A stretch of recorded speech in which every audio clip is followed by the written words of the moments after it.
که در دل پیران رو حمایت میکنم، اما فکر میکنم که پیران در این جنگ کشته میشه و به خواب دیدم که افراسیاب هم به دست کیخسرو کشته میشه.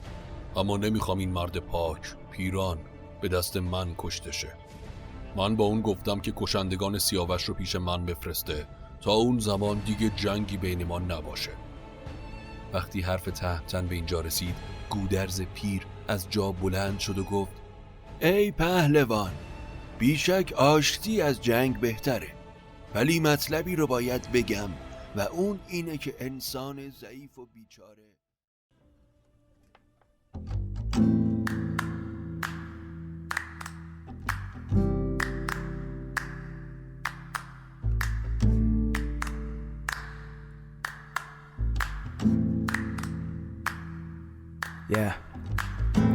اگه حالت گرفته است، چشات پف کرده و خسته است، پاشو چای دم کن، کیک تو فرن، بشین و گوش کن به داستان و فن.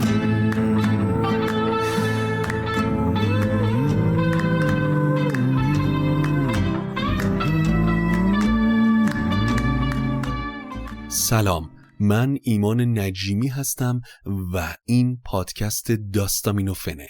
داستامینوفن پادکستی که من داخل اون برای شما قصه میخونم. ما در تلاش هستیم که شاهنامه رو به گونه دیگه‌ای روایت بکنیم تا ارتباط نسل جوان ما با قصه های این سرزمین حفظ بشه و بفهمن که چه گوهر نایابی در ادبیات این سرزمین خفته که ما میخوایم اون رو دوباره زنده بکنیم.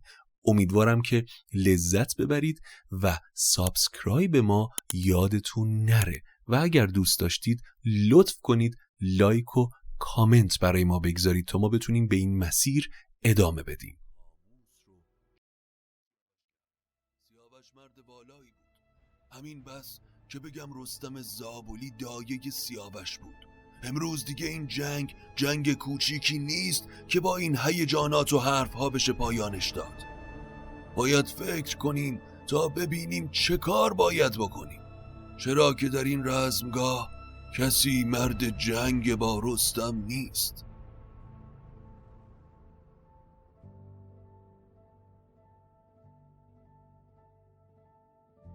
خاقان چین وقتی این حرفها رو شنید غم وجودش رو فرا گرفت، چرا که اون هم خوب میدونست هیچ کس از جنگاوران لشکر چین تاب میدان رستم رو ندارن.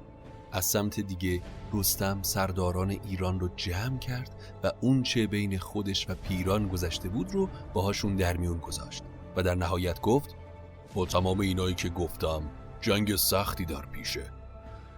با اینکه در دل پیران رو حمایت میکنم، اما فکر میکنم که پیران در این جنگ کشته میشه و به خواب دیدم که افراسیاب هم به دست کیخسرو کشته میشه. اما نمیخوام این مرد پاک پیران به دست من کشته شه. من با اون گفتم که کشندگان سیاوش رو پیش من بفرسته تا اون زمان دیگه جنگی بین ما نباشه. وقتی حرف تهمتن به اینجا رسید، گودرز پیر از جا بلند شد و گفت: ای پهلوان، بیشک آشتی از جنگ بهتره، ولی مطلبی رو باید بگم و اون اینه که انسان ضعیف و بیچاره از همون وقتی که پیمان میبنده به این فکری که چطور میتونه پیمان شکنی کنه. در اولین جنگ پیران فرستاده‌ای پیش ما فرستاد و گفت که از جنگیدن بیزار و آماده است تا با یارانش به لشکر ایران بپیونده. ما هم پذیرفتیم تا با این صلح از کشته شدن مردم بیگناه جلوگیری کنیم. حتی وعده گنج و مال و آسایش در ایران بهش دادیم.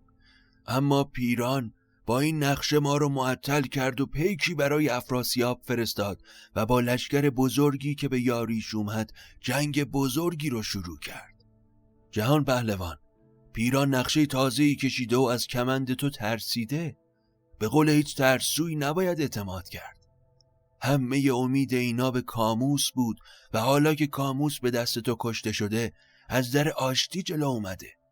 همین نابکار توی این روزای جنگ چنان کشتاری از خاندان گودرز کرد که گورستانی از گودرزیان به وجود آورد. من تا زنده ام خون گریه می کنم که همه پسرانم رو در این جنگ از دست دادم. تنها داروی من تیغ هندی و ریختن خون پیران رستم. تهمتن که حرفهای گودرز رو شنید گفت چون این است پیران و این راز نیست که این پیر با ما هم آواز نیست. پیران پیش من گریه کرد که جنگ نمی کنه، اما اگر از حرفش برگرده پاداش پیمان شکنیشو میدم. حالا بهتره تا نیمه شب استراحت کنیم و بعد لشکر رو آماده کنیم تا فردا که من گرز سام رو که در مازندران باهاش جنگیدم به دوش بگیرم و به میدون مبارزه برم.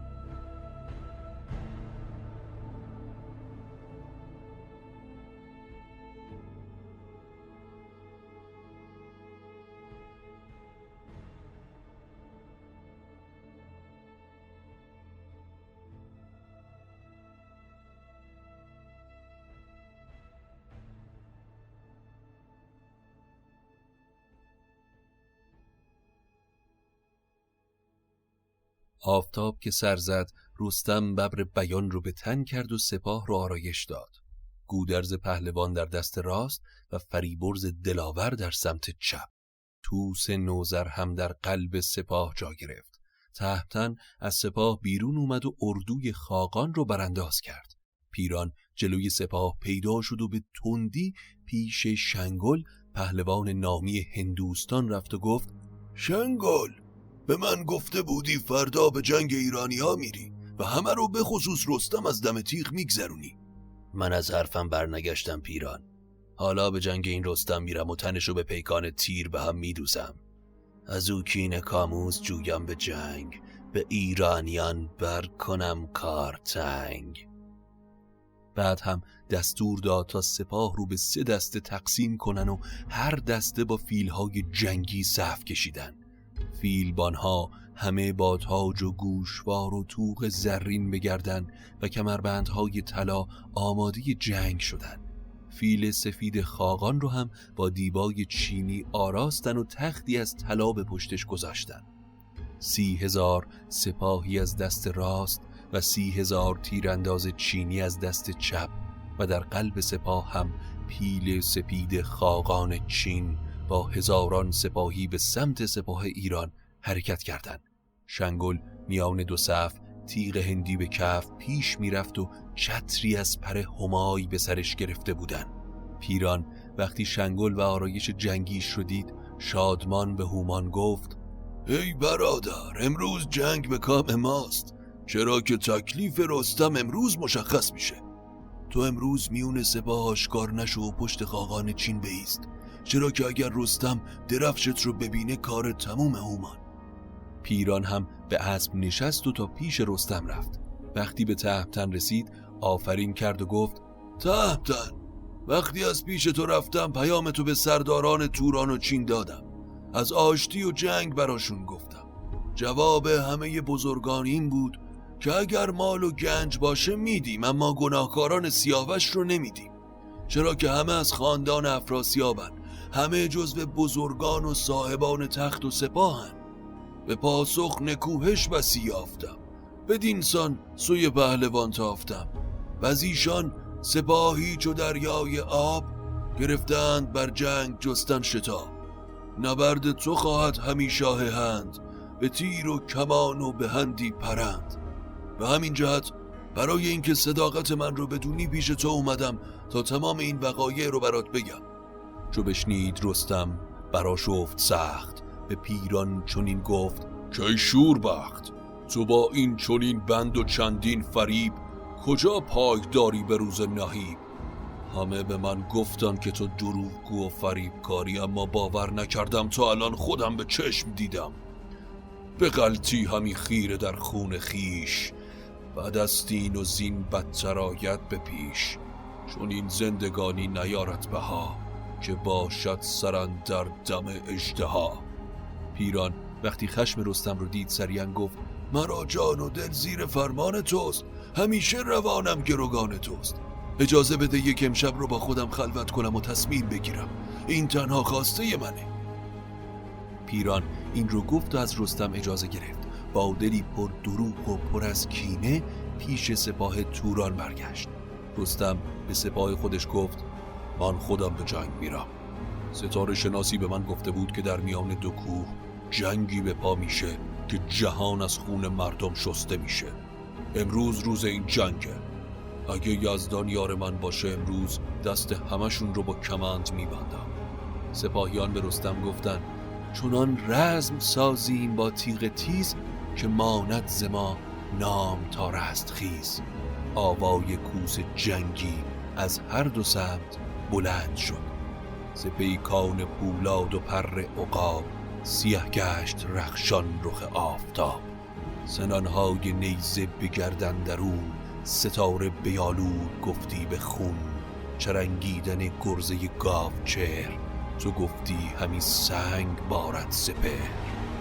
شنگل پهلوان قرش کنان اسب به میدان تاخت. خودش رو معرفی کرد و عنان اسبش رو کشید و گفت بگویید کان مرد سگزی کجاست؟ یکی کرد خواهم بر اون نیزه راست. وقتی فریاد شنگل به رستم رسید رو به اطرافیانش گفت از یزدان همینو میخواستم که این لافزن منو به جنگ بطلبه. بدو گفت آن آمدم رزم خواه، نگر تا نگیری به لشکر پناه.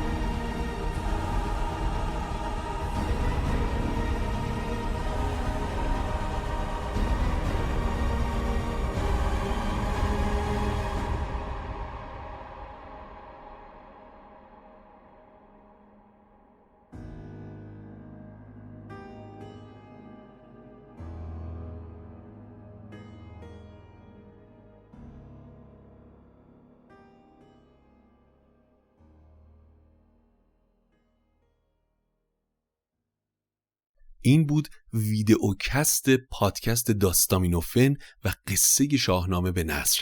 امیدوارم که از شنیدنش لذت برده باشید. حتما کانال ما رو سابسکرایب بکنید تا اپیزودها رو از دست ندید. اون زنگوله رو بفشارید. لایک و کامنت انگلیسی هم فراموش نشه که این بزرگترین حمایت از ماست تا بتونیم شاهنامه رو برای شما روایت بکنیم. نوش گوشتون باشه و تا قصه بعدی قصتون بی قصه.